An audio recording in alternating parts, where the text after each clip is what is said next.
We need to talk about Argylle, and I'm not talking about the print, I'm talking about the book. Ever since the trailer of the eponymous movie came out, Swifties have been theorizing whether or not Taylor Swift wrote this book. The main reason was a certain cat backpack that one of the characters wears on the trailer, and it turns out Taylor uses the same cat backpack.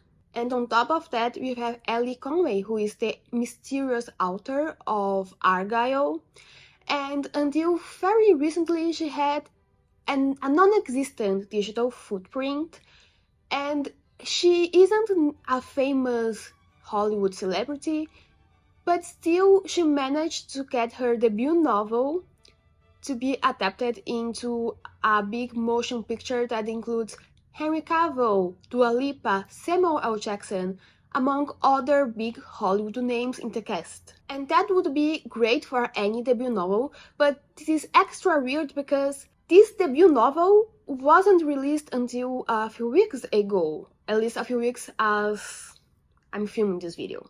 So I read the book Argylle, and I read it at the week it was released. I got the ebook, the first edition of the ebook on the week it was released, and that will be important later on in the video. And if you are here because you want to know whether or not I think Taylor Swift wrote this book, let me already answer this question for you. I'm pretty sure she didn't write this book.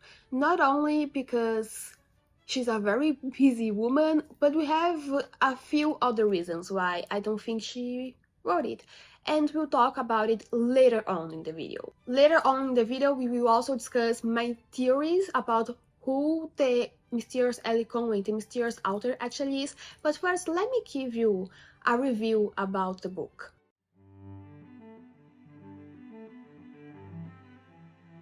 Argylle is a thriller spy novel. The main character is called Argylle. He's an orphan. He's the son of two big drug dealers that were murdered by a big crime syndicate in Thailand, and on top of that his family was kind of being haunted by the CIA because, well, they were big drug dealers. Many years later, Argylle is still living in Thailand and he's working as a tourist guide, and one day when he's wandering through the forest near his house, he sees this plane fall down.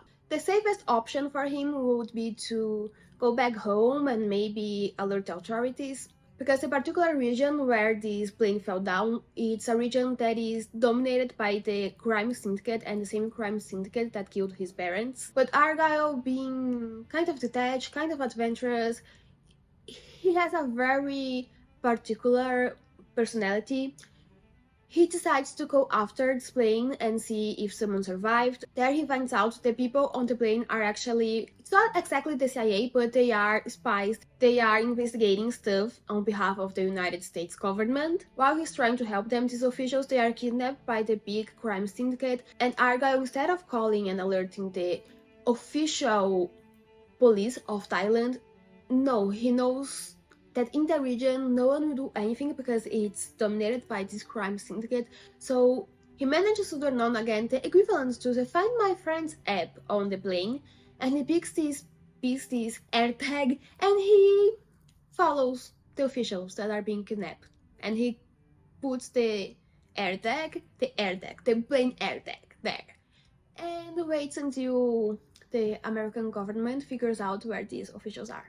Later on, a rescue team shows up, and when the head of the CIA figures out who helped them figure out where these officials were, she's very interested in this person, and she decides to poach Argylle to become a CIA agent. And from there on, we follow Argylle enter this journey of training, of going after and going on this big adventure as a CIA agent, and with a team that might or might not include a mole that is selling very precious secrets to a particularly monstrous and popular candidate to be the next Russian president. One of the first things that caught my attention about this book is that it reads as if it was a movie, in the sense that you are reading the paragraph and you can see the scene going on in your head. You can see that very well constructed.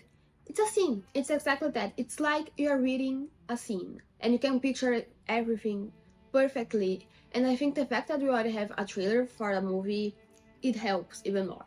There seems to also have this effortless flow to the narrative, which also adds to that feeling of, am I actually reading a movie? It's not exactly a movie script, but like, am I watching a movie right now? But instead, I'm just reading the words on the screen. It's a style that maybe it's not for everyone. I really enjoyed, and I think it was a unique thing in this novel. It was quite interesting to experience this writing style. Personally, I'm not a big reader of spy novels. Actually, I'm not even sure if I ever read a spy novel. Yet I had fun reading this book. It was very entertaining. I ended up giving it 4 stars. If you like spy novels, maybe you enjoy. If you like thrillers and you like plot twists, if you like adventure novels, you will also, I think you enjoy. If you like action movies and adventure movies and thriller movies, spy movies, you might enjoy this book because it's that writing style that I found so interesting.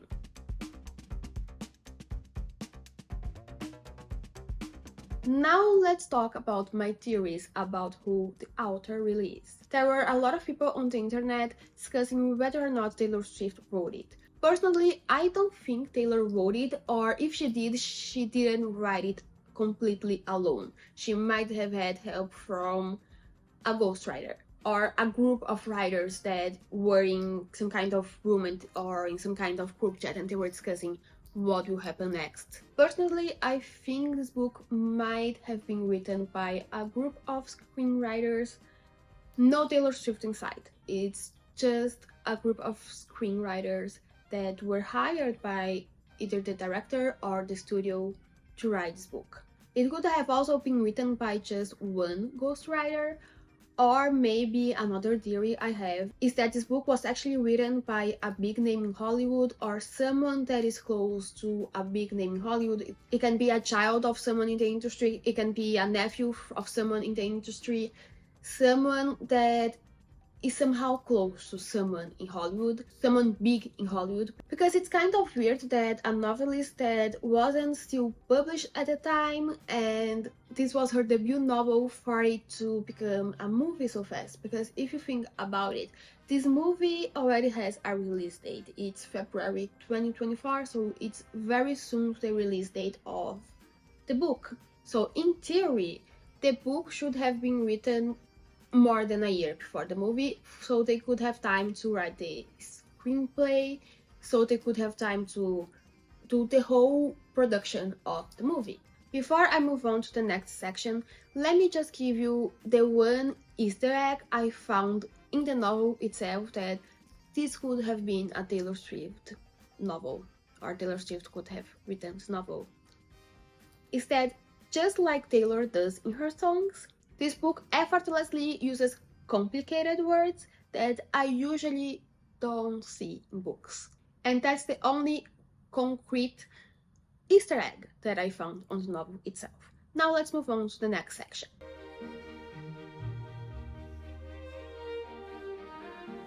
Okay, let's talk about the timeline of this book. As I said, this book, it was released very close to the release date of the movie. And that's when things get interesting, because as I was reading this book, I noticed something that it didn't really bother me to the point where it ruined my reading experience, but it bothered me as a person that has perfectionist tendencies and that paid money to get this book. There were so many typos. The most shocking one, it's in the first phrase of the book. When you start the book, there is this author's notes section, and on the first phrase, there is a typo. It was supposed to say not a long time ago, but it says not a long time ago. And throughout the book, we find words that were typed twice, we find missing commas, we find punctuation where it shouldn't have punctuation. There's just so many typos. And I found it weird, because if this book was truly written by a random author, this book should have been written over a year ago. And if this book was written a year ago, the publishing company, they would have had enough time to scrutinize every inch of this book to make sure everything is perfect. There isn't a typo, there isn't a missing comma. But yet, we got all those mistakes in the final copy of the book. Again, as I said in the beginning of the video, I read the first edition of the book. I read it the week, I think a few days after it was released. So maybe in the next print they will fix these problems. Maybe they will also fix these problems in the Kindle edition of this book. But in the edition I got, they were there. And it's kind of hard to ignore. For a moment I thought that maybe this was purposeful and the purpose was just going all over my head. But upon further inspection, I'm almost certain they were just mistakes.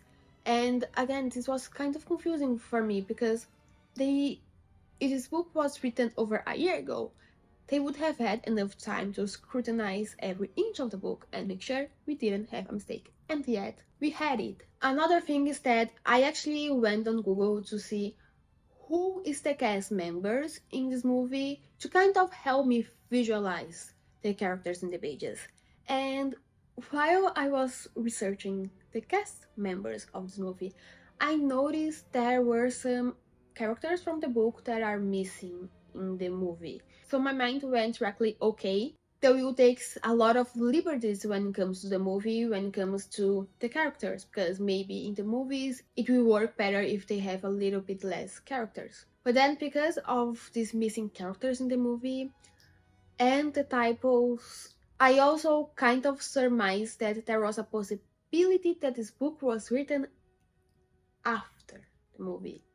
And that was also interesting because if this book was written after the movie, how come a debut novelist that hadn't actually written the novel managed to sell her story to a big studio in Hollywood and managed to get a movie adaptation for her book starring big Hollywood names? So then I went down to my trusty Google and I started digging a little bit about interviews when it comes to this book, interviews of the cast, interviews of the director. And then I found an interview for the director of this movie where he basically confirms the book was actually written after the movie. He basically gave an interview for a podcast where he basically mentions that the book wasn't written, and also turns out this first book that we got right now for Argylle, it's technically the first book in a 4-part series. And I believe the movie that will be released on February 2024, it's based on one of the sequels of this book. And for me, this adds I'm even more curious about who Elly Conway truly is, because how does a debut novelist manages to sell the story for a character who's not only she basically hasn't written the story itself. She might have written a part of it, but not the whole story, and she managed to sell it to a big Hollywood studio? It's kind of interesting, and truly I'm even more curious right now about who Elly Conway is. Sorry if you came to this video and you thought I would have a concrete answer about who Elly Conway truly is. I don't have it, and I think unless someone comes forward, the studio comes forward, or someone does an Elena Ferrante style expose, which please don't, please respect people's privacy, we might never truly know who Elly Conway is.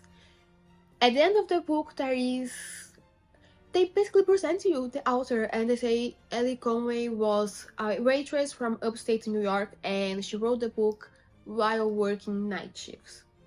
Is it possible that Elly Conway is a waitress from upstate New York that wrote this book while working night shifts?